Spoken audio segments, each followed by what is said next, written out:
कि आजकल का जो दौर है वो फिफ्थ जनरेशन वार का दौर है। आजकल आर्टिफिशियल इंटेलिजेंस का दौर है। आजकल जो जंगें होती हैं वो फिजिकल वॉर्स नहीं होती कि आप जाकर एक दूसरे से आमने सामने लड़ते हैं। आजकल की जो जंगें हैं वो सोशल मीडिया पे जंग लड़ी जाती है, वो नैरेटिव की जंग है, वो बयानिए की जंग है। तो हमारी जो दुश्मन कुव्वतें हैं उन्होंने एक नैरेटिव बनाया है, उसमें चाहे वो BYC को कंट्रोल कर रहे हैं, BYC को फंडिंग कर रहे हैं, BYC को इस्तेमाल कर रहे हैं, या दूसरी जो जितनी कलादम तंजीमें उन्हें वो इस्तेमाल कर रहे हैं। हमारी यूथ को चाहिए कि पाकिस्तान की पॉजिटिव चीज़ों को देखें, पाकिस्तान की पॉजिटिव जो थाउट्स हैं, जो पाकिस्तान का पॉजिटिव फ्यूचर है उसको देखें। आपने दुश्मन की किसी साजिश में नहीं आना।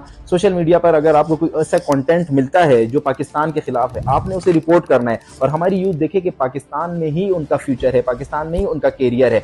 जो हमारे नौजवान, जो हमारे भाई, मैं कहता हूँ जो जिनको ये ब्रेन वॉश करते हैं, अपने नैरेटिव से उनको वरगला लेते हैं, बहका देते हैं, जब वो जाते हैं इनके साथ तो देखिए उनकी लाइफ क्या होती है। ना उनका कोई कैरियर होता है, ना उनके लिए कोई जॉब होती है, ना उनकी कोई फैमिली होती है, ना उनका आगे जिंदगी के मुस्तकबिल का पता होता है। ये उन्हें अपने साथ लेकर जाते हैं, उनके ऊपर टेररिस्ट, दहशतगर्द का लेबल लगाते हैं, उसके बाद उन्हें पहाड़ों पर रखते हैं। ना उनके पास रहने के लिए घर होता है, ना खाने के लिए उनके पास कुछ होता है, उनकी एक जिंदगी डिस्टर्ब हो जाती है। तो हमारे नौजवानों को ये सोचना होगा, रियासत पाकिस्तान, हुकूमत बलूचिस्तान आपको रोजगार भी देती है, आपको तालीम भी देती है, आप अपने घर में अपनी फैमिली के साथ खुश रह रहे होते हैं। जब अल्लाह पाक ने आपको एक पुरसकून जिंदगी दी है तो मैं ये यूथ से अपील करूंगा कि आपने दुश्मन के बहकावे में नहीं आना है, उनके वरगलाने में आकर अपनी पुरसकून जिंदगी को डिस्टर्ब नहीं करना है। अपने पेरेंट्स का सोचना है, अपनी फैमिली का सोचना है, अपने मुल्क का सोचना है, अपने सूबे का सोचना है। इंशाल्लाह मुझे पूरी उम्मीद है कि पाकिस्तान की यूथ के साथ मिलकर, बलूचिस्तान की यूथ के साथ मिलकर हम दुश्मन के इस प्रोपेगेंडा को नाकाम करेंगे। हम दुश्मन को इंशाल्लाह उसकी हर साजिश को नाकाम करेंगे